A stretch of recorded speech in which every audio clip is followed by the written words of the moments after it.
یہاں پہ میرے رب کا قرآن بول رہا ہے وَلْمَنْ خَافَ مَقَامَ رَبِّهِ جَنَّتَانِ، جو اپنے رب سے ڈرا اس کے لیے ایک نہیں دو جنتوں کا اعلان ہے۔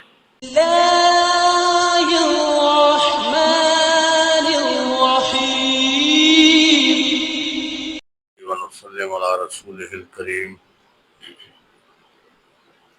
اما بعد فاعوذ باللہ من الشیطان الرجیم بسم اللہ الرحمن الرحیم وَلِمَنْ خَافَ مَقَامَ رَبِّهِ جَنَّتَانِ فَبِأَيِّ آلَاءِ رَبِّكُمَا تُكَذِّبَانِ صدق اللہ مولانا العظیم۔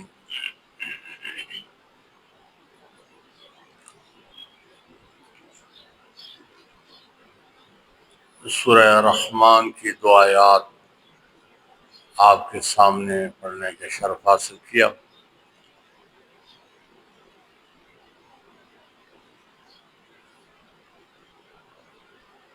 وَلِمَنْ خَافَ، جو اپنے رب کے آگے کھڑا ہونے سے ڈرا، جنتان، جنت نہیں جنت، اس کے لیے دو جنتوں کا اعلان ہے۔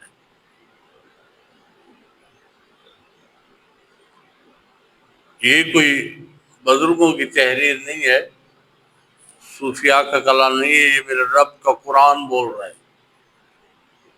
جو اپنے اللہ عز و جل کے آگے کھڑے ہونے سے ڈرا اس کے لیے دو جنتوں کا اعلان ہے۔ تو اس کا مقصد کیا ہے؟ کیسے جب نماز کے لیے کھڑو تو رونا شروع کر دے، کانپنا شروع کر دے، یہ ڈر ہے۔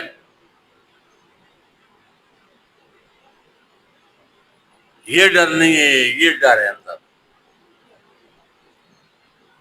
جب کوئی خطا ہو، جب کوئی جرم ہو اور یہ اندر سے کانپ جائے، یہ اندر سے ڈر جائے، تو ایک علامت بھی ہے کہ اندر ایمان موجود ہے۔ اور جب جرم کرے آدمی، خطا ہو اس سے، اور اس کے اندر تو کوئی خبر ہی نہ ہو، نہ کوئی خوف ہو، نہ کوئی ڈر ہو، نہ اس خطا کو وہ خطا سمجھ رہا ہو، تو پھر ایسے بندے کے لیے معاملہ اختتام کو پہنچ چکا، اس کے اندر سے اپنے رب کا ڈر ہی ختم ہو گیا۔ اب وہ جرم کر رہا ہے، خطائیں کر رہا ہے، اور اس کو کوئی ڈر ہی نہیں ہے کسی کا۔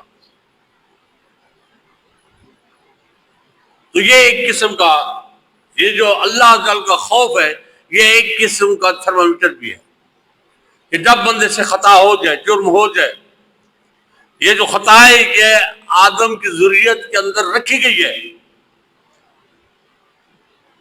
اس سے بری صرف انبیاء ہے، وہی معصوم ہے، اللہ تعالی نے ان کو معصوم کیا، اور اس کے بعد کوئی معصوم نہیں ہے۔ اور جب جرم ہو جائے، خطا ہو جائے، دل خوفزدہ ہو جائے، دل ڈر جائے کہ میرا رب دیکھ رہا ہے مجھے،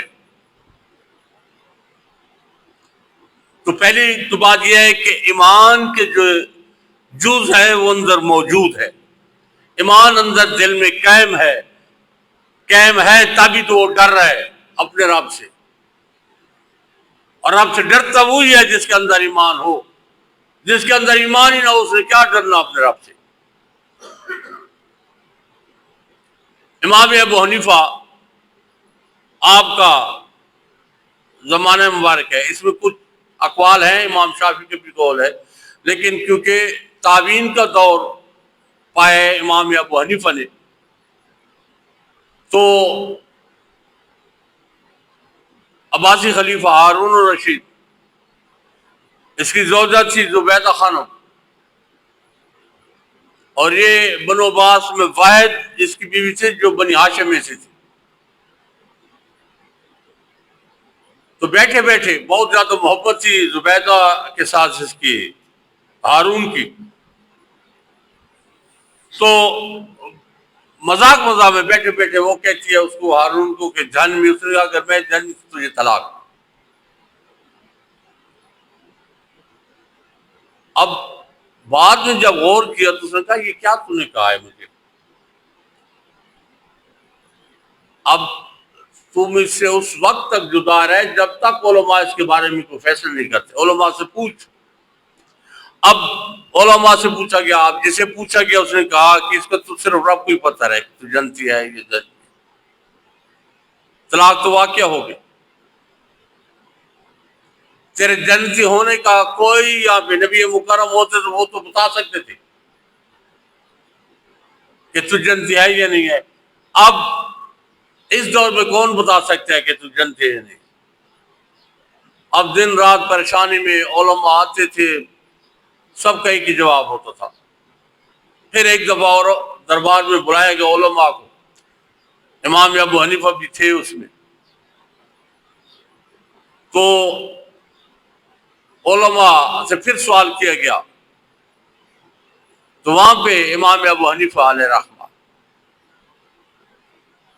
آپ نے فرمایا اے خلیفۃ المسلمین میرے ایک سوال کا جواب دے, تیرے جنتی اور جہنمی ہونے کا بھی پتہ چل جائے گا.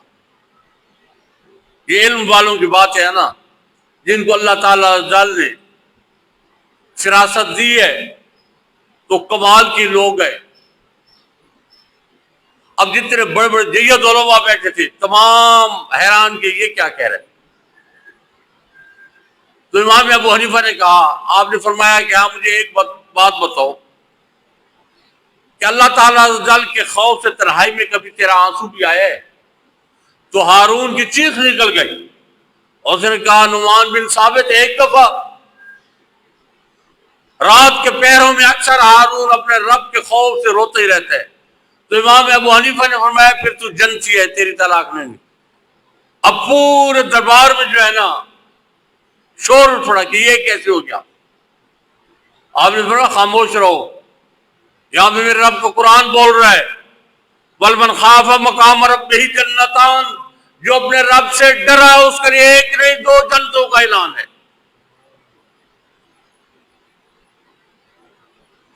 تو اللہ عز و جل سے جو ڈرا, جو اپنے رب سے خوفزدہ ہو گیا, وہ انعام یافتہ لوگوں میں سے ہے.